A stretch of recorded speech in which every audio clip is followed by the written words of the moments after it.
Assalamualaikum warahmatullahi wabarakatuh. Selamat sore Sobat Jalan Pulang dimanapun berada. Ketemu lagi bersama kami, saya Pak Darussalam, Saya Rana Adikirna, yang akan menemani sore jalan pulang kalian semua. Dan akan ngobrol-ngobrol santai ya, ngobrol-ngobrol santai. ya tentunya Ayo, tentunya kabar baik untuk semuanya dimanapun berada. Semoga obrolan kita di sore hari ini ada baiknya, ada Amin. positifnya, dan Amin. bisa diambil inspirasinya. Iya, amin. Baik Pak Rana, di sore hari ini saya tertarik untuk membahas Apa tuh Pak? tentang guru di Medan Uh, yang didatangi oleh Alan Walker. waduh, Alan Walker, Ya siapa yang nggak tahu untuknya kita ya, untuk penyanyi terkenal itu kan? yang komposer, bagaimana lagu-lagunya yang mendunia juga. Betul banget. Karena ini diawali dari video viral seorang guru. Sampai di sini bisa kita jangan tangisi keadaannya, bukan karena kita berbeda.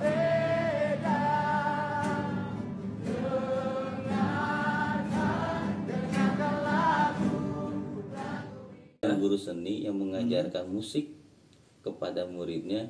Pokoknya itu bagus banget sampai Alan Walker juga menilai itu bagus karena Alan Walker bidang seni, pasti dia tahu sebagus apa. Iya. Kemudian Alan Walker rela datang ke Indonesia, khususnya ke Medan. Iya. Tidak hanya menemui guru dan muridnya saya, tapi Betul. mengajak untuk nanti ikut konser di Jakarta. Luar biasa banget. Luar biasa sekali. Itu guru yang sangat menginspirasi sekali gitu, sehingga penyanyi terkenal itu datang ke mana, ke Medan gitu untuk menemui bapak tersebut. Ya, tentunya kita sebagai guru juga paham dan tahu sekali bahwa guru yang hebat menyampaikan keilmuan, tapi yang guru yang luar biasa yang bisa menginspirasi siswanya untuk menggali pengetahuan. Oh, jadi guru yang hebat menyampaikan keilmuan, tapi guru yang Luar biasa tadi. luar biasa bisa menginspirasi siswa-siswanya, murid-muridnya. Itu dia. Seperti itu. Yang lebih sulit untuk informasi atau keilmuan kan itu udah bukan hal yang sulit lagi hari ini karena dengan adanya media sosial, Betul, betul. YouTube, e-book dan sebagainya. Tapi yang untuk menginspirasi ini masih jarang Pak Rana. Nah, itu dia Pak. Jadi kita juga sebagai guru yang bisa dikatakan masih hijau ya, Masih hijau banget. jauh dari pengalaman dan keilmuan, Iya. ingin mengajak semua guru di Indonesia untuk meningkatkan potensi kita. Karena ketika kita meningkatkan potensi kita sampai level tertentu, terbukti nyata dan luar biasa. Betul. Karena kita juga sebagai seorang guru perlu kreativitas ya Pak, meningkatkan kreativitas ya, berinovasi gitu ya. Agar dari kreativitas dan inovasi itu bisa membuat sebuah dorongan untuk siswa juga lebih kreatif lagi gitu ya dalam belajar seperti itu. Tentunya kreativitas dan ide-ide baru kita ini juga harus dikontrol oleh guru-guru sepuh dengan pengalaman dan keilmuannya. Semoga kreasi dan inovasi kita tidak keluar dari jalur semestinya. Nah, betul. Tentunya kita juga generasi muda harus selalu meminta pendapat sama generasi kesepuhan kita. Karena mereka sepuh bukan tanpa alasan, mereka sepuh juga keilmuannya, pengalamannya, yang mana kita yang mungkin hari ini masih hijau ini kan berlari cepat tanpa arah. Dengan arahan beliau-beliau lah kita akan lebih luar biasa lagi. Baik Pak Rana, berbicara seperti ini kan bidangnya seni ya. Betul sekali. Nah, kalau bukan kita ingin menampilkan jurusan seni, pasti kita paham banget sebagai guru bahwa jurusan seni ini di sekolah itu kan kurang favorit ya. Betul Pak, kurang favorit. Oh, contohnya kelas 12 atau kelas akhir di Alia atau SMA itu jarang sekali yang perkuliahan itu mengambil ke arah sana. Iya. Nah, padahal kalau misalnya didalami seperti Bapak guru di Medan itu luar biasa, ternyata berkarya dan luar biasa gitu kalau memang ditekuni seperti itu. Harusnya kita juga bisa ya Pak melakukan seperti itu gitu kan. Dan harusnya ini menjadi sebuah ini benar-benar cerita atau kisah nyata di depan mata, yang mana apapun keilmuannya, apapun jurusannya, apabila ditekuni dan dikembangkan, itu akan membuat kita bisa mewarnai dunia dengan karya-karya kita. Betul sekali. Nah, Ini juga menjadi pesan buat teman-teman di sekolah manapun yang memang sekarang lagi kelas 11 yang mau naik kelas 12 untuk jurusan, carilah jurusan seluas mungkin. Betul. Karena semua jurusan bagus, ada ilmunya, tentu banyak manfaat. Iya. Gak ada jurusan yang gak bagus, semua jurusan itu bagus gitu ya. Mari kita berkisah dari kita dulu deh. Saya jurusan pendidikan bahasa Inggris. Iya. Dengan pendidikan bahasa Inggris itu kan termasuk jurusan yang mainstream ya. Betul. Itu kalau misalnya Parana di tempat Parana di kampus Karana untuk pendidikan bahasa Inggris kayaknya udah kacang garing ya. Iya. Karena itu udah sesuatu hal yang mungkin biasa ya gitu. Jangan banyak peminatnya. Banyak peminatnya gitu. Nah jadi efeknya itu di dunia kerja kan jadi semakin banyak saingan orang. Jadi semakin banyak saingan, iya. Apa namanya ketika lapangan pekerjaannya sejumlah sekian dengan peminat sekian itu akan timpang gitu. Iya. Nah maka dari itu saya juga selalu sama Parana mengambil jurusan out of the box, apa bahasa Sunda gitu. Iya. Ya kan sampai untuk nih just for your information teman-teman semuanya, untuk bahasa Sunda Parana ini di sekolah kami satu-satunya. Waduh. Ya kan? The one and only, nggak ada lagi. Dan ini menurut saya ini kan cerdas ya, bagaimana bisa menentukan peluang. Nah ini juga yang harus kita tekankan kepada murid-murid kita dan teman-teman juga yang masih bingung anu jurusan. Kira-kira 4 tahun dari lulus kalian dari SMA itu jurusan apa yang memang sedang dibutuhkan. Jangan sampai jurusan dan lulusan ini angkanya terlalu banyak. Karena seperti dunia pemasaran nih Parana, ketika semakin apa namanya banyak barang sedikit permintaan kan jadi murah. Oh iya betul. Tapi ketika sedikit barang banyak permintaan jadi mahal. Nah itu terbukti dengan jurusan Parana hari ini jadi mahal kan. Jadi mahal gitu. Karena sebetulnya jurusan saya gitu ya, sastra Sunda itu meskipun cakupannya cuma Jawa Barat dan Banten gitu ya, yang mana kedua daerah tersebut masih menggunakan bahasa Sunda. Tetapi kalau misalkan kita dicek lagi nih di satu-satu ke sekolahnya masing-masing gitu yang ada di Jawa Barat atau Banten ini, masih banyak juga yang kekurangan guru bahasa Sunda gitu, dalam artian yang gurunya itu jurusannya linear gitu. Seperti itu Pak. Nah ini juga kan menjadi peluang ya. Iya. Buat nanti teman-teman apapun yang sekarang mungkin masih bingung untuk memilih jurusan, untuk mencari jurusan apa nih yang memang seperti Parana itu sedikit dan banyak dibutuhkan. Dan tentunya nggak cuma bahasa Sunda ya. Iya. Masih banyak jurusan-jurusan lain. Makanya buat teman-teman yang hari ini sedang bingung cari jurusan, coba cari di internet, Google jurusan yang jarang diminati tapi peluang kerjanya banyak, biar kita bisa memetakan kira-kira di masa depan nanti kita akan mengisi profesi apa. Karena untuk teman-teman SMA kan hanya ya batu loncatan aja yang mana nanti akan masuk ke dalam dunia perkuliahan dan akan mempersiapkan diri untuk masuk ke dunia keprofesian. Seperti itu Pak Rana. Betul Pak. Jadi coba mulai dari sekarang silahkan teman-teman bisa mengeksplorasi lagi ya Pak ya jurusan yang diminatinya gitu. Karena dari situ kita bisa menemukan jati diri kita gitu. Passionnya ke arah mana? Passionnya ke arah mana gitu. Mudah-mudahan teman-teman ketika kuliah nanti itu bisa mendapatkan jurusan yang diminatinya kayak gitu. Biar belajarnya juga tambah semangat kayak gitu. Nah inilah apa penting dan perlunya para siswa atau siswi itu berkonsultasi dengan guru BK-nya, karena guru BK memiliki diagnosa tersendiri yang mana akan menjelaskan bakat minat sebenarnya itu anak-anak kita atau kita itu ada di mana. Karena mereka kan dengan keilmuannya bisa mendiagnosa seperti itu. Kadang-kadang kebanyakan kita tuh nggak tahu loh Parana, khususnya buat teman mungkin waktu saya masih usia SMA itu nggak tahu kalau saya itu sebenarnya bakat dan minatnya di mana sih. Mungkin dengan berkonsultasi ke teman-teman BK itu akan ada jawaban dan ada arahannya seperti itu Pak Rana. Nih Pak, saya mau nanya nih Pak, ngomong-ngomong soal minat gitu, gimana sih caranya kita bisa menemukan minat kita terhadap suatu bidang akademik atau suatu bidang mata pelajaran gitu Pak? Kalau dari Bapak sendiri itu gimana Pak? Nah ini sebenarnya gampang. Kata awal itu dari kata suka. Karena kalau dari kata suka berat juga dijalani. Tapi kalau misalnya tidak diawali dengan kata suka, walaupun terlihat mudah sama orang lain, kita akan berat menjalaninya. Nah disinilah karena awalnya dari suka, maka dibutuhkan guru-guru yang menginspirasi. Nah bagaimana dari suka ini akan timbul dari inspirasi gurunya. Makanya untuk semua guru di mana, coba mulai bagaimana caranya mengenalkan pelajaran kita itu bukan dengan hal yang sifatnya itu membosankan. Betul. Jangan dengan suasana yang mencekam. Tunjukkan pada anak bahwa belajar itu menyenangkan, dan ketika kamu bisa pada suatu kompetensi tertentu, ini tuh berguna loh di masa depan kamu nanti. Seperti contoh kecilnya bahasa Inggris. Bahasa Inggris kan bahasa universal. Kenapa sih kita harus belajar bahasa Inggris? Gampang. Ketika kita belajar bahasa Inggris, berarti kan itu alat komunikasi ya. Misalnya Parana bisa namanya mencukur rambut.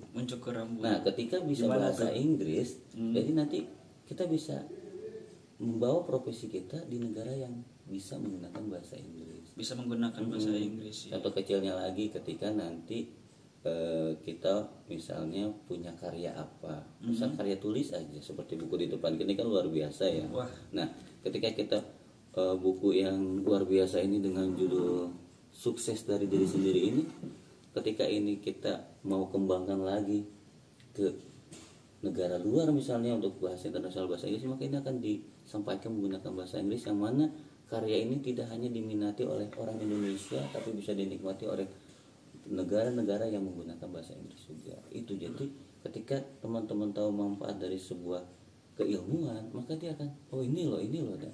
Nah, kebanyakan dari kita waktu dulu aja, saya khususnya waktu dulu SMA belajar tentang pelajaran itu, kok ini seperti mempelajari hal yang jauh dari sentuhan hidup saya gitu. Nah, disitulah mungkin waktu dulu kurangnya pemahaman saya dan kurangnya juga saya bisa melihat kalau ini tuh kalau dipelajari manfaatnya luar biasa loh ke depan.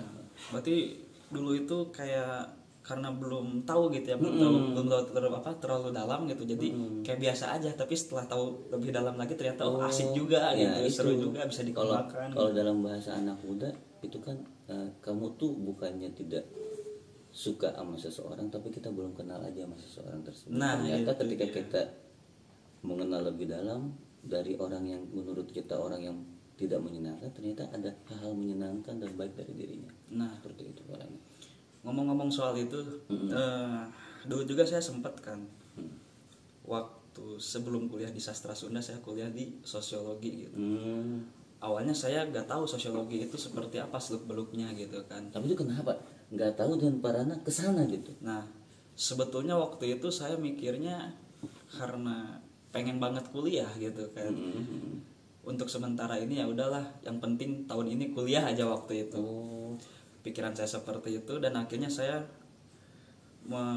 menyimpan pilihan jurusan sosiologi itu di pilihan pertama ketika seleksi PTN itu. Dan ternyata alhamdulillahnya saya keterima di sosiologi. Nah, awalnya bingung sosiologi belajar apa, karena kan dulu saya dari jurusan IPA gitu ya. Lintas minat gitu ya. Kemudian setelah itu saya pelajari sosiologi, ternyata dipelajari semakin dalam semakin asik juga belajar sosiologi gitu kan. Dan pada akhirnya saya menjadi, ya mungkin kalau dalam bahasa cinta itu jatuh cinta terhadap keilmuan sosiologi kayak gitu. Jadi senang banget gitu belajar sosiologi kayak gitu setelah didalami gitu. Nah, berarti juga buat teman-teman yang mungkin hari ini merasa salah jurusan mungkin kuliahnya, mungkin hari ini teman-teman ada yang menonton podcast kita dan sedang kuliah dan ternyata aduh saya salah jurusan nih, berarti dia bukan tidak suka tapi belum kenal aja kayak gitu. Coba aja jalanin dulu kan. Tapi kalau udah ketemu asik dan nikmatnya, insya Allah walaupun di depan jalan terjal kayaknya bakal ringan karena kita bisa merasakan ringan itu ketika kita sudah kenal jauh dengan apa yang kita jalani gitu. Baik Parana, kalau misalnya aku nanya nih. Iya Pak. Dalam kehidupan Parana ada nggak sih sosok yang menjadi inspiratornya Parana yang bisa mengubah Parana jadi Parana hari ini? Banyak banget Pak. Banyak banget. Mungkin bisa dimulai dari guru SMP dulu ya. Guru SMP dulu. Kalau sebutin namanya boleh deh, baru kita mengenang jasa-jasanya ya. Waktu itu saya ada guru SMP, namanya itu Bapak kalau nggak salah ya, Bapak Dadan Herdiana gitu. Selamat sore Bapak Dadan. Beliau itu adalah guru mata pelajaran bahasa Sunda yang satu-satunya yang linear. Oh linear. Iya, di SMP Negeri 1 Ciawi waktu itu. Iya. Nah, beliau tuh selalu bilang gitu, yang namanya bahasa Sunda itu semakin kesini itu ya semakin sedikit menyusut gitu. Iya, yang menggunakannya gitu ya, para penuturnya. Kemudian di daerah Bogor secara khusus ya Pak, mungkin di daerah Jawa Barat itu secara umumnya gitu ya, itu yang namanya guru bahasa Sunda yang linear itu susah untuk didapatkannya oleh setiap sekolah itu Pak. Berarti benar-benar limited edition Pak, karena kebanyakan guru bahasa Sunda itu rata-rata orang-orangnya itu yang tinggal di daerah Bandung Pak, yang linear itu. Sedangkan bahasa Sunda itu kan digunakan tidak hanya di Bandung aja gitu kan, ada beberapa kota kabupaten ada di Bogor, Karawang, Purwakarta gitu termasuk ya. Bekasi dan Depok juga masih Jawa Barat lingkupnya. Iya, masih Jawa Barat lingkupnya dan masih memiliki muatan lokal bahasa Sunda seperti karena itu sudah Pak. Diatur di ini ya, perundang-undangan dan peraturan pendidikan Indonesia bahwa itu sudah masukkan di regional Jawa Barat. Iya. Maka dari itu saya jadi tertarik gitu untuk mempelajari bahasa dan sastra Sunda gitu, sehingga saya waktu itu bercita-cita untuk menjadi guru bahasa Sunda sebetulnya Alhamdulillah dari awal itu tercapai ya. Iya. Cita-citanya keren. Dan ketika masuk SMA ketemu lagi dengan guru bahasa Sunda yang sebetulnya beliau ini bukan guru bahasa Sunda Pak, tapi beliau ini aslinya sarjana mohon maaf ya kalau tidak salah itu pendidikan geografi. Pendidikan geografi. Tapi beliau ini karena mampu menguasai pelajaran geografi, sosiologi, bahasa Sunda. Karena masih berumpun IPS mungkin atau gimana ya? Tapi nggak nyambung ya kan bahasa ya kalau bahasa Sunda ya. Karena beliau ini ilmunya luas sekali Pak. Itulah apa namanya ya, learning by doing dan pengalaman yang luar biasa. Iya. Namanya itu karena udah almarhum aja jadi almarhum Pak Yayat guru bahasa Sunda, karena beliau juga mantan kepala sekolah SMA Negeri 1 Ciawi. Nah, beliau ini salah satu guru yang sangat menginspirasi saya, dan saya tuh selalu menganggap bahwa beliau ini cocok mendapatkan sematan guru besar di SMA 1 Ciawi gitu. Luar biasa ya. Dan orangnya beliau ini sosok yang jenaka Pak. Jadi nggak seriusan ya, nggak serius, selalu bercanda Pak. Jadi dia bukan sosok yang menokohkan diri, tapi dia seperti orang yang humble, berani menyelam ke bawah untuk bersentuhan langsung dengan murid-muridnya ya. Selalu ada lelucon yang diselipkan ketika pelajaran berlangsung itu, ketika mengajar. Berarti guru yang jenaka ya. Jadi saya tuh makin suka aja gitu dengan gaya. Berarti pembawaannya yang ramah gitu kan. Dengan pembawaannya yang ramah, lucu gitu kan. Jadi suka sama pelajaran bahasa Sunda kayak gitu. Nah, ini juga menjadi PR untuk semua pelajaran, bahwa bagaimana kita menyajikan pelajaran itu yaitu dalam suasana yang memang tidak mencekam, menyenangkan, ramah, yang mana kita itu datang untuk merangkul. Iya, betul. Biar tidak seperti kita memberi makan kan bagus ya. Iya. Tapi nggak dijejelin, tapi disuapin perlahan. Iya. Jadi kita harus banyak sabar lah. Baik Pak Rana, kita langsung ke pertanyaan yang. Tapi saya pengen nanya dulu. Nanya dulu.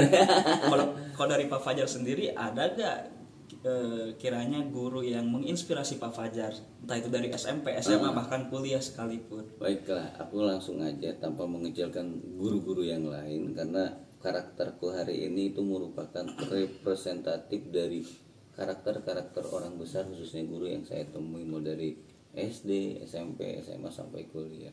Tapi yang sangat membekas itu adalah kehidupan saya waktu di Pondok Ummu Qura Al Islami. Selamat sore teman-teman, ustaz semuanya. Ummu Qura, walaupun saya bukan alumni terbaik, tapi ada salah satu alumni di sana, yang mana di sana itu kan mengajarkan tentang keilmuan keagamaan. Iya. Jadi kalau misalnya ditanya kenapa saya menjadi guru, jadi pada saat itu ustaz saya menceritakan ciri-ciri orang masuk surga dan neraka. Nah, kita ambil ibarat aja. Ibarat ada 10 ciri-ciri orang masuk neraka, 8 diantaranya ada pada diri saya saat itu. Oh gitu. Kayaknya ini saya ahli neraka. Jauh dari dari orang-orang baik-baik yang menceritakan ciri-ciri masuk surga itu ya. Iya. Di malam hari Gimana? saya termenung nih dengan saya yang seperti ini. Di malam hari. Bagaimana saya bisa masuk surga? Iya. Karena kan memang kita kan hidup harus sukses dunia akhirat ya. Betul. Bagaimana pasti ini di akhir hayat saya ini, di akhir penghujung kehidupan saya ini, ujung-ujungnya neraka atau surga. Saya teringat dengan ijamata ibnu Adam in qata'a amalu illa min salasin shadaqatin jariyatin au ilmiyun tafaku bihi au waladu sholihi yad'ulahu. Jadi kalau misalnya ada salah tolong dikoreksi ya. Jadi apabila manusia atau anak Adam itu meninggal, maka amal ibadahnya itu bakal terputus semua. Kecuali 3 perkara. Apa tuh Pak? 3? Sedekah jariyah. Sedekah jariyah. Saya pikir kan hari itu saya bukan orang kaya. Iya. Au ilmin yuntafaku bihi, ataupun ilmu yang bermanfaat. Ilmu yang bermanfaat. Kayaknya ini nih. Kata saya teh. Au waladun sholihi yad'ulahu, ataupun anak soleh yang mendoakan kedua orang tua. Saat itu kan saya belum menikah ya, saya belum pikiran kalau punya anak yang soleh. Tapi saat itu saya kepikiran, oh ilmu yang bermanfaat nih. Mungkin saja kalau nanti saya jadi guru menyampaikan keilmuan yang bermanfaat, ada hal-hal yang baik dari ilmu yang saya sampaikan, dan itu akan menjadi amal jariah saya yang akan tidak terputus. Itu yang menginspirasi saya. Nah, setelah saya jalani, ternyata profesi guru itu mengubah diri saya, Pak Rana. Gimana tuh Pak? Mulai dari tata cara bersikap, berbicara, bahkan sampai berpakaian dan berbusana pun saya harus menyesuaikan dengan profesi saya. Karena memang guru itu di masyarakat masih dikatakan bahwa ini adalah profesi mulia yang hanya diisi ataupun dijalani sama orang-orang mulia. Kalau saya sebaliknya, saya ada orang-orang yang diselamatkan oleh profesi, bukan diri dulu baru profesi dulu baru saya memataskan diri saya pada profesi ini. Jadi buat teman-teman yang mungkin ingin menjadi guru, tidak harus langsung terlahir baik, tapi dengan kita melangkah ke arah baik, bahwa langkah baik itu yang akan mengubah diri kita menjadi baik. Seperti itu Pak Rai. Seperti itu. Jadi itu sangat menginspirasi, Sangat sampai mengubah saya menginspirasi menjadi seperti sekali, ini. ya. Mungkin kalau saya saat itu tidak mendengarkan ceramah itu, saya tidak akan menjadi pelajar yang duduk di sini Pak Rai. Iya, berarti dengan profesi sekarang itu cukup merubah diri Pak Fajar gitu, jadi lebih baik lagi gitu. Insya Allah ya. Walaupun memang belum baik ya, ini masih banyak yang baiknya, tapi ya sedikit-sedikit karena berada di jalur yang baik, jadinya ketika kita keluar sedikit aja ada yang banyak yang mengingatkan. Mudah-mudahan ya Pak, karena segala sesuatu karena niat kita juga kan. Kalau niatnya baik pasti nanti hasilnya juga jadi baik, insya Allah gitu. Ada jalannya. Iya, ada jalannya. Baik Pak Rana, kita langsung aja ini ke segmen terakhir kita biar tidak terlalu lama dan ngayai kalau kata orang Sunda ya. Iya. Kalau kita langsung refleksi pada diri kita sendiri. Menurut Pak Rana nih, Pak Rana dulu nanti saya jawab saya juga. Oh iya, siap. Apakah kita sudah cukup menjadi guru yang menginspirasi ini? Karena kan ini tingkatan tertinggi seorang guru kayaknya, iya. Menginspirasi. Kayaknya kalau buat saya pribadi agak berat ya Pak, mengingat saya ini baru memulai karir di bidang pendidikan itu sekitar 3 bulan kurang. Masih hijau sekali ya. Saya baru lahir banget gitu. Masih baru lahir banget ke dunia ini gitu ya. Ibarat katanya seperti itu. Kalau disebut guru yang menginspirasi, kayaknya saya masih jauh dan masih perlu banyak belajar kepada guru-guru senior saya yang ada di Satu Kota Bogor maupun yang ada di sekolah saya sebelumnya gitu ya. Kayaknya saya perlu belajar lagi kepada beliau-beliau ini gitu. Yang pasti saya akan berusaha maksimal gitu ya, intinya seperti itu, untuk menjadi guru yang bisa menginspirasi siswa-siswa Satu Kota Bogor gitu khususnya, kayak gitu. Kalau dari Pak Fajar sendiri gimana? Wah ya, serupa atau kita sama jawabannya ya. Ya agak sulit ya itu, karena itu merupakan sebuah pencapaian dan cita-cita semua guru sedunia mungkin ya. Iya. Bahwa untuk menginspirasi siswa-siswinya adalah sebuah keinginan yang sangat menjadi impian, mungkin itu adalah tujuan akhir dari seorang guru. Kalau ketika berbicara hari ini saya mungkin Kalau misalnya di tangga tuh saya masih di tangga paling bawah ya, tapi dengan tangga paling bawah ini ketika kita punya tujuan ke arah sana, insya Allah setiap langkahnya itu menuju ke sana. Walaupun belum bisa dikatakan maksimal hasilnya, setidaknya ada langkah menuju ke sana. Iya, mudah-mudahan. Dan ini juga yang menjadi pengingat bagi diri kita pada khususnya dan semua guru pada umumnya untuk selalu meningkatkan potensi diri. Iya, betul. Jangan, karena kan kita kan tidak pernah berhenti belajar sebagai guru. Betul. Jangan bosan-bosannya berdiskusi. Sudah saatnya guru-guru saat ini berkutat pada inovasi. Betul sekali. Bukan administrasi. Nah itu dia. Administrasi. Iya, semoga kata-kata kita ini bisa didengar bersama, yang mana ini akan menjadi apa ya? Bukannya keluh kesah, tapi ini menjadi sebuah apa ya namanya? Keinginan dari guru-guru bagaimana kita itu disibukkan pada tahapan inovasi. Nah, karena ketika kita berinovasi, insya Allah hasilnya itu akan terevaluasi. Ibarat siswa itu adalah produk dari pendidikan, maka kita akan melihat produk tahun ke tahun itu bagaimana, apa yang sedang dibutuhkan sama dunia dari seorang lulusan SMA misalnya. Nah itu kita harus jawab dari apa yang kita sampaikan di sekolah, seperti itu kan. Iya, kayaknya tadi ya mengingat kata Pak Fajar, guru jangan berhenti belajar gitu. Jadi saya tuh iya ya gitu. Iya, kita nggak di sekolah itu bukan siswa aja yang belajar, tapi kita juga ikut belajar gitu. Kita tuh belajar. Jadi murid-muridku sekalian yang nonton ini, kata siapa bapak mau tidak belajar? Iya belajar. Betul. Tapi bedanya belajar kita itu karena mungkin sudah usia yang sudah menua, tidak seperti teman-teman siswa-siswi kita yang belajar semua pelajaran itu. Kita hanya mempersiapkan pelajaran yang kita ajarkan saja. Iya. Jadi kalau berbicara hebat, masih hebatan siswa-siswi kita ya. Iya. Yang mau belajar dan mempelajari berbagai macam keilmuan. Apalagi siswa-siswi kita kan masih pada semangat belajar tuh. Semangat. Apalagi siswa-siswi kita yang ikut ekskul karena ekskul. Capek di kelas, capek di luar. ekskul juga. Di luar kelas ya. Tapi ya itulah. Jadi buat teman-teman juga jadi kesentuhnya ekskulnya bahwa ketika kita sekolah itu harus benar-benar ikut ekskul karena. Nah, iya. Karena dengan ekskul itu kan banyak keilmuan, pengetahuan di luar kelas. Nah nanti di dalam dunia dewasa ataupun di dalam dunia kerja nanti yang diminati itu kan orang-orang yang multi talenta. Dengan anak-anak kita ikut ekskul, insya Allah kompetensinya nggak cuma dalam akademi tapi non akademisnya. Nah iya gitu Pak.